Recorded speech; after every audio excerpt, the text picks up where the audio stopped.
السلام علیکم۔ آج ہم ایک ایسے ملک کی سیر کریں گے جس کا شمار دنیا کے سب سے چھوٹے ممالک میں ہوتا ہے۔ ایسا ملک جہاں لوگوں سے زیادہ گاڑیاں نظر آتی ہیں۔ ایک ایسا ملک جہاں لڑکیوں کی تعداد لڑکوں کی نسبت کافی زیادہ ہے۔ سان میرینو، جو چاروں طرف سے ایک ہی ملک یعنی اٹلی سے گھرا ہوا ایک لینڈ لاکڈ کنٹری ہے، یعنی یہ ملک ایک دوسرے ملک کے اندر موجود ہے، تو ظاہر ہے اس کی سرحدیں کسی بھی دوسرے ملک سے نہیں ملتی۔ صرف 61.2 مربع کلومیٹر پہ پھیلا سان میرینو رقبے کے لحاظ سے دنیا کا 223واں اور یورپ کا 47واں ملک ہے، جو ویٹیکن سٹی اور موناکو کے بعد یورپ کا تیسرا سب سے چھوٹا ملک ہے۔ یعنی یہ اتنا چھوٹا ہے کہ آپ 2-4 گھنٹے میں ہی سارا ملک گھوم سکتے ہیں۔ 2023 میں اس کی آبادی 33,642 افراد پر مشتمل ہے اور آبادی کے لحاظ سے یہ دنیا میں 216ویں نمبر پر اور یورپ میں تیسرا سب سے چھوٹا ملک ہے۔ اس کا کالن کوڈ +378 ہے اور ٹریفک یہاں دائیں طرف چلتی ہے۔ اس کی پاپولیشن ڈینسٹی 561 لوگ فی مربع کلومیٹر ہے۔ سان میرینو شہر اس ملک کا دارالحکومت ہے، جبکہ اس کا سب سے بڑا شہر سیراوالے ہے۔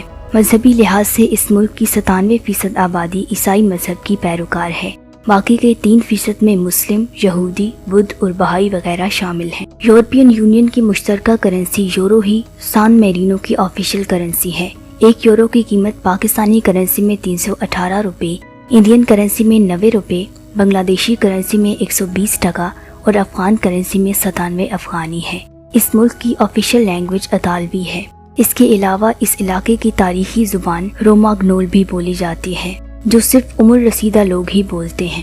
نئی جنریشن صرف اطالوی ہی بولتی ہے اور اندازہ کیا جاتا ہے کہ 2040 تک مقامی زبان ناپید ہو جائے گی۔ سان میرینو دنیا کی سب سے پہلی جمہوری ریاست شمار کی جاتی ہے، جو 301 عیسوی میں اس وقت قائم ہوئی تھی جب سینٹ میرینس نے عیسائیت کی تبلیغ کرنے کی پاداش میں حکومت کی سختیوں سے جان بچا کر یہاں آ کر چرچ بنایا تھا۔ سان میرینو کی معیشت کا زیادہ انحصار سیاحت پر ہے۔ اس کی کل معیشت میں سیاحت کا حصہ 50% سے بھی زیادہ ہے۔ ہر سال اوسط 35 لاکھ سیاح سان میرینو سیر کے لیے آتے ہیں۔ یعنی سان میرینو ملک تو چھوٹا سا ہے مگر امیر ممالک میں شمار ہوتا ہے، جس کی سالانہ نامنل جی ڈی پی 1.8 ارب ڈالر اور کم سے کم فی کس سالانہ آمدنی $55,000 ہے۔ یعنی یہاں ہر کوئی امیر ہے، جہاں سب کے پاس اپنا گھر، جاب اور گاڑی ہے اور مرضی کی زندگی جینے کی پوری آزادی۔ سان میرینو میں لڑکوں کی نسبت لڑکیوں کی تعداد کافی زیادہ ہے۔ ہر 1000 لڑکیوں کے مقابلے میں صرف 967 لڑکے ہیں۔ سان میرینو ان ممالک میں شامل ہے جہاں ہر فیلڈ میں فیمیل چیف ایگزیکٹوز کی تعداد باقی دنیا کی نسبت زیادہ ہے۔ سان میرینو میں ہر طرف خوبصورت سرسبز پہاڑ اور حسین وادیاں نظر آتی ہیں، کیونکہ یہ پہاڑی علاقے میں واقع ہے، یہاں کوئی میدانی علاقہ نہیں ہے۔ سان میرینو میں ہائی ویز کی کل لمبائی محض 220 کلومیٹر ہے۔ ریل گاڑی اور ریلوے لائن کا کوئی وجود نہیں، کیونکہ ملک ہی اتنا چھوٹا ہے کہ اس کی ضرورت ہی نہیں۔ سان میرینو کی کوئی ریگولر فوج نہیں ہے، اعزازی ٹائپ کی والنٹیئر بس نام کی فوج ہے، جس کی کل تعداد اب صرف 50 کے آس پاس ہے۔ ان کا کام بس بوٹ چمکا کر وردی پہننا، کہیں لیفٹ رائٹ کرنا اور ویلیاں کھانا ہے۔ کوئی جرنیل صاحب چیف ہیں، آدھا مردانہ نام ہے آدھا زنانہ، لیونارڈو ماریا، وہ بھی کوئی پاگل ہی ہے، ہم سے ٹریننگ لیتا تو کب کا قبضہ کر کے بادشاہ بن گیا ہوتا۔ ملک کا دفاع اٹلی کے ذمہ ہے۔ سان میرینو کا لٹریسی ریٹ 98% ہے اور 6 سے 14 سال تک یہاں تعلیم لازمی اور فری ہے۔ سان میرینو افغانستان سے 2.5 گھنٹے پیچھے، پاکستان سے 3 گھنٹے، انڈیا سے 3.5 گھنٹے اور بنگلہ دیش سے 4 گھنٹے پیچھے ہے۔ سان میرینو کا فاصلہ پاکستان سے 5150 کلومیٹر ہے۔ اس ویڈیو میں اتنا ہی۔ ویڈیو اچھی لگی ہو تو لائک کر کے دوستوں کے ساتھ بھی شیئر کریں۔ کوئی سجیشن، کوئی کمی بیشی ہو تو بھی کمنٹ کر کے بتائیں۔ نیکسٹ ویڈیو تک اللہ حافظ۔ اب آئیے اس ملک کی لینڈسکیپ اور شہر دیکھتے ہیں۔ شنیدم که از میر شنیدم که از میر سفر کرده ای تو تمنای شهر دیگر کرده ای تو شنیدم که از میر شنیدم که از میر سفر کرده ای تو تمنای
شنیدم که عزمی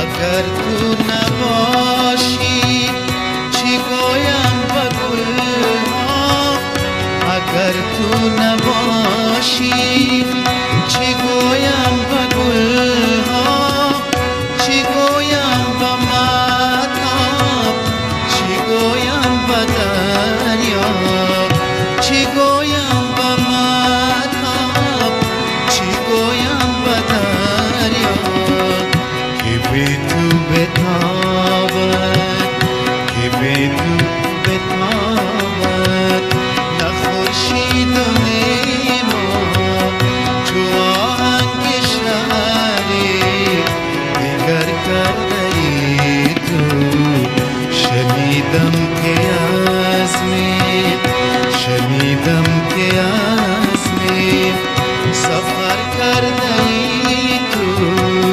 تمنای شهری دیگر کرده ای تو شنیدم که عزمی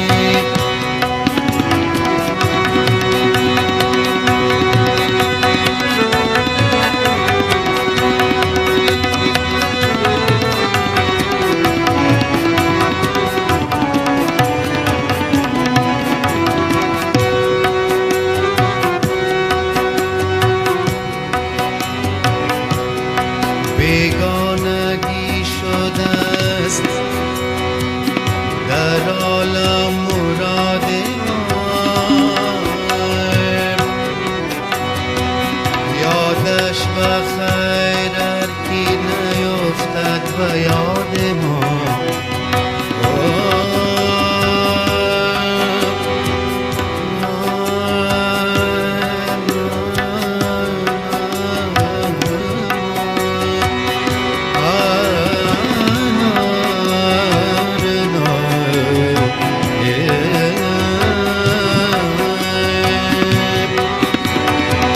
شنیدم که عزمی سفر کرده ای تو تمنای شهری دیگر کرده ای تو شنیدم